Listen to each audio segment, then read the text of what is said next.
Hey, what's up guys? Jamie G back here again. Thanks for joining me in this particular video. If you are new to my channel, I cover internet marketing, affiliate marketing, how to get started online, and pretty much everything digital. So if that's of interest to yourself, I'd love to have you guys stick around. Feel free to hit the subscribe button, the bell icon to stay up to date with everything I'm going to be putting out. I've got something pretty cool lined up for you guys today, and it is via a request from one of my loyal viewers. You know exactly who you are. I finally got around to doing this video. I'm sorry it took me so long, man. It's been crazy busy over the last couple of days. So what we're doing here is I'm going to set up a landing page from a zip file, and I'm going to upload it to my hosting and basically create an entire website on the subdomain. Nice and easy, yeah? So, okay, I found this particular page. It's actually one of the ClickBank offers I'm promoting at the moment. It's called the Red Tea Detox. I do highly recommend you check it out. It's converting pretty well, which is cool. Anyway, on their affiliate affiliate tools page, I do have this thing here, which clicks over and redirects me here to their Dropbox file. So I'm going to leave that. It's actually a zip file as it is. I'm just going to leave that as it is. Just going to click the download up here, and I'm just going to directly download it onto my desktop. All right, hide that for a sec. And there we go. So small file. It's only one simple landing page, so it shouldn't take too long. Now I'm going to bounce over to my hosting. You hopefully you've seen the last video I put up, which is basically how you can get cheap hosting for $3 per year through HostGator using Ebates. If you haven't already done so, go back and have a look. It's pretty cool. It does teach you how to kind of bypass the having to pay an exorbitant amount for your hosting, so it means you get a cash rebate back. If you are interested, you can actually click the link below. It's going to be an Ebates sign up form in there, and basically if you do sign up via that, you're going to get a $10 credit applied to your account. It's free to sign up, but conversely I will get $25 in my account, and the goods that you buy, you don't need to pay any extra. In fact, even the items that are already on discount, you can still get cash back in your account from buying certain things online through Amazon and different websites. So Ebates is awesome. I love it. I use it all the time. So anyway, I've decided to sign up for HostGator. This is the company I've been with for many years. I've got many different sites with them. I also use Bluehost as well, which is awesome. Just for this example, because I've already done a video on HostGator, I thought I'd just follow on that. So if you haven't got your own hosting, check out that video. You can go through and use the little hack that I put together, and just log into your cPanel.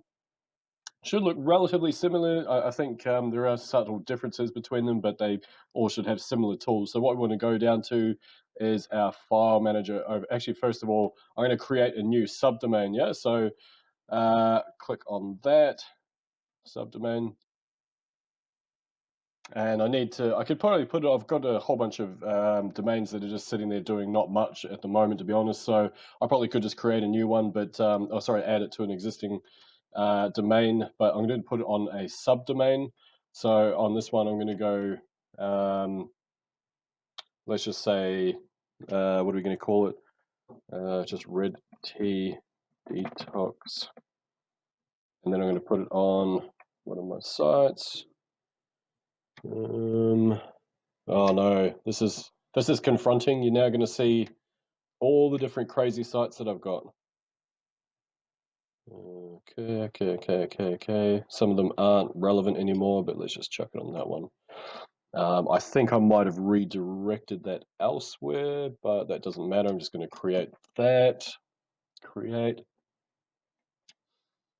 And it's going to refresh and hopefully pop up in the section below. All things being equal, technology doesn't always work, and yes, it works. Woo. Okay, step one. Right, so we're going to go back over to, where are we? Up here. It's going to try and sell you some stuff here, obviously. Don't need to worry about any of that.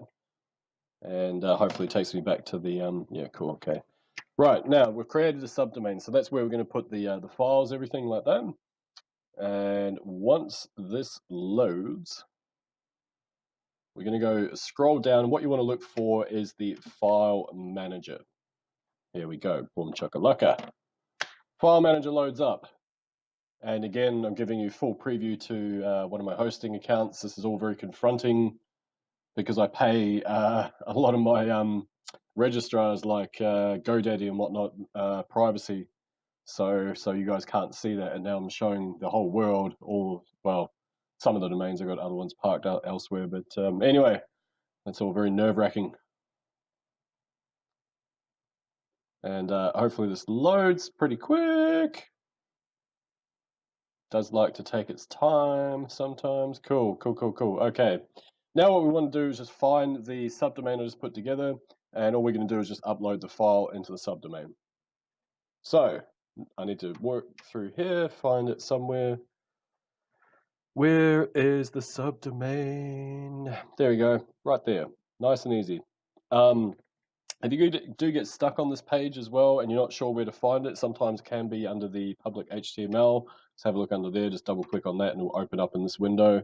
But obviously I don't need to bother because I'm going to go there. Okay, there's nothing in there, it's just something that gets automatically created. So all I'm going to do is click on here, upload.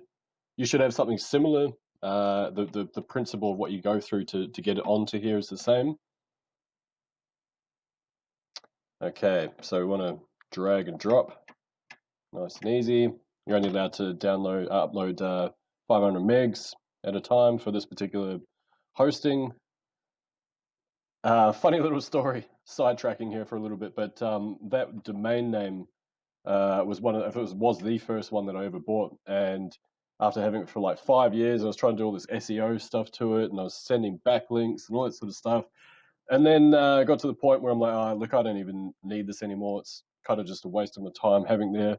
I let it lapse, and within a week, someone bought it, and now they've got like an affiliate site selling Forex products basically on that. So there you go. There's another one that I had, which was teamphillips.com, and I've just learned I'd let that lapse because I didn't really end up doing anything with it. It was an expired domain. Really should have kept that because it's now valued at about $2,000. So I see it for sale online, and it just makes me cry.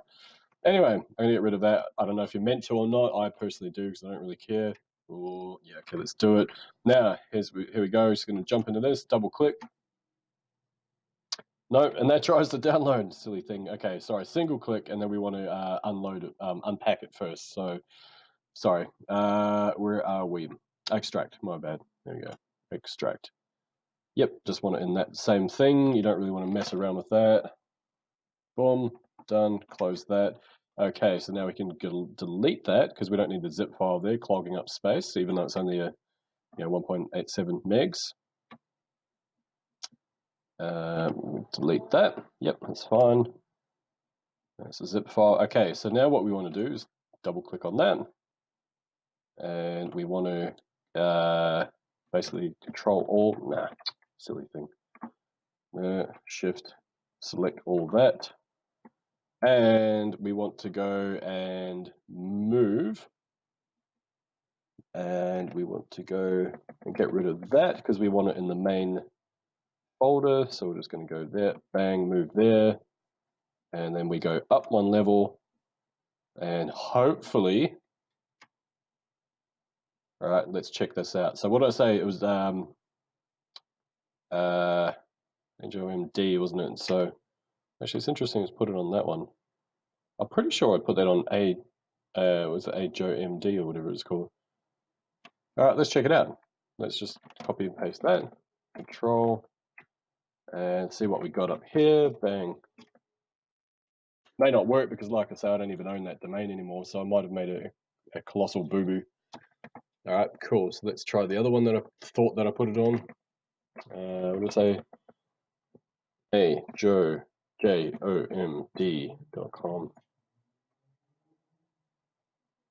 Huh, that's interesting.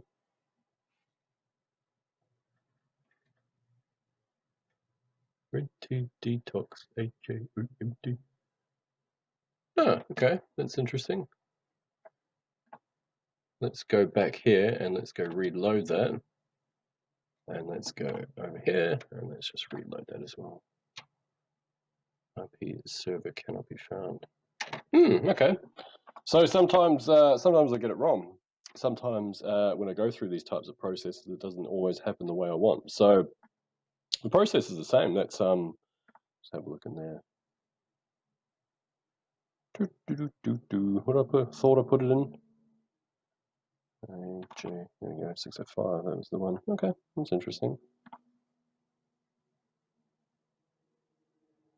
Don't want to mess with anything else too much. Okay, WordPress stuff. Nothing in there that looks ominous.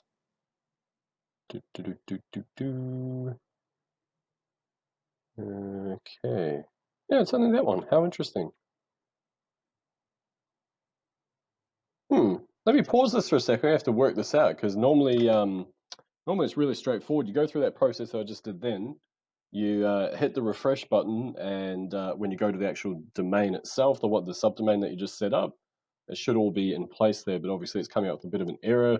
I'm just going to solve this real quick. I'll come back to you guys in a second. See how we get on.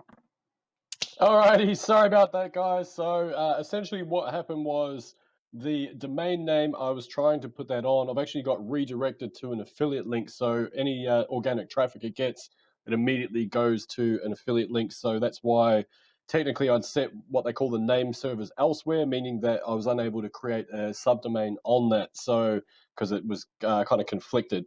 Having said that, I have created one on one of my blogs. I've got another blog called antihustler.net, where I just chuck a bit of make money online stuff on. And it is active. I have got the name servers in place pointing to the right direction. So all I did is replicate exactly what I went through then, and did that for redtdetox.antihustler.net. And then took a couple of minutes, I must admit. Hit refresh, and finally, here we go. This is the actual page that I was given. And just to recap where I'm at, I'm just going to go back over to the file manager. So once again, I could probably quite safely delete that. And yes, delete. So yep. And just to confirm, that's the new domain name there, redtdetox.antihustler.net. I can delete that one. Don't really need that there. Okay, and images I'm going to keep there. That one won't really matter realistically. It's not going to make a big dent. I'm just going to leave it as is because it's working. And once again, that's my site. So pretty damn cool. Now, for me, obviously, that's not as far as I'm going to go because I need to now go through the actual page itself if I was going to use this one, which by the looks of it looks like a pretty cool page. So yeah, I just need to put my affiliate links in there basically. So that's going to take a little bit of editing. Sorry. That's pretty cool. It's picking up, because this is a live page elsewhere, it's just picking up a lot of that data. It's probably why it was delayed in terms of updating on my server and stuff like that as well. So this is what they call a news style page, and the reason that this is here and why they use this is basically because in affiliate marketing, you can't just send someone to an affiliate link and go, hey, buy this. This is great, you should buy it. It just doesn't work. You need to build a reason why someone would buy something. So what we do with something like this is we either jump on Google and create a very basic AdWord campaign, or Facebook, and this can be outlanded. Now, I would make sure that you do have things like privacy policy, terms and conditions. What else do they normally expect? What is that? Privacy policy, terms and conditions. And an affiliate disclaimer as part of that, which is going to hit down to the end there, see if they've got anything there. Doesn't look like they do. Get rid of that. No, okay. So that would be something that you would need in order to run this page with, say, Facebook ads, for example. But other than that, yeah, it's pretty cool. Quite like it, actually. I'm not even sure if any of these things work for anything. These links, apparently they do. It's doing something. Yeah, okay, cool. So it's now, had I put my affiliate link in place, it would now be redirecting me to this particular offer anyway, which it looks like it's doing, but obviously not my affiliate link because it's just one I've bought in. Alrighty. Okay, cool. That's cool. So that just redirects right to that sales page there. Now, I do actually have a bonus for anyone that does sign up through one of my links. I do have for this particular product a $20 US discount, which brings that down to about $17 US, which is pretty cool. So yeah, I'd probably be inclined to encourage people to use that. But anyway, that was it. So just recapping this. Oh, cool. What's that? Nice. That's a big shiny thing, isn't it? Great. Cool. It looks like I don't even need to do that. It just does it automatically. $20 off right now. Yeah. Anyway, so here's the steps. Just recapping the steps that we went through. We obviously you've got your hosting account, so you've gone onto whatever you call it, your cPanel. Sorry. You basically, if you're doing it the way I'm doing it, I don't want what this page looks like. I don't want that affecting my actual blog, which is anti-hustler.net. So what I've done is created a subdomain, meaning it's like as you saw, redteadetox.antihustler.net. So that was my subdomain, meaning that now all that data is held on. It's technically like a separate URL or a separate domain. So it's not actually going to affect your main site. So that's the reason why I did that. You can choose just to put everything I just did, or whatever site you've got. You can actually choose to put that directly on as a plain URL like jamie.com or whatever you'd like to call it. And that's another way, in which case you don't need to create a subdomain. It's just an option there. So anyway, recapping the steps. Log into your hosting, first of all, into the cPanel. Secondly, create a subdomain if you're going down that path. Third part, go to File Manager. Okay, File Manager, and then that'll open up a page very similar to what you're looking at here. And then you can just upload it into the actual relevant folder. So if you can't find the folder, either go up here to do a search or look under public HTML. Quite often they end up going there as well. Hopefully if it's a new hosting account, there won't be too much data there. It's just because I've got a lot of domains, so I've done a lot of stuff, so therefore there's a lot of details there, of course. So that's that. Then upload the actual zip file. Don't unzip it at all, just upload it as a zip file, and then extract the file, and then take the folder, because it'll always come into a separate folder. And then basically the main thing that you want to extract from that is the index.html file. Or sometimes you might have an index.php, but usually speaking for these types of things it would be HTML. Bring that, so either move or you can copy and then paste it back in here, and then that's it. Hit the reload button, which should refresh your hosting, and then give it a couple of minutes. It should show up, and that's it. That's done and dusted. So there we go. You've got a nice shiny new landing page on either your own separate URL or a new subdomain that you've created. And that's that. Hopefully that's helped you guys. I know it was a bit of a kerfuffle at the start there. I do apologize, but hopefully you guys have learned something out of it today. But anyway, that's it for today. I'm going to go grab a nap. I will see you guys in the next video. Once again, my name is Jamie G. Thank you very much for watching. See you next time, guys. Bye-bye.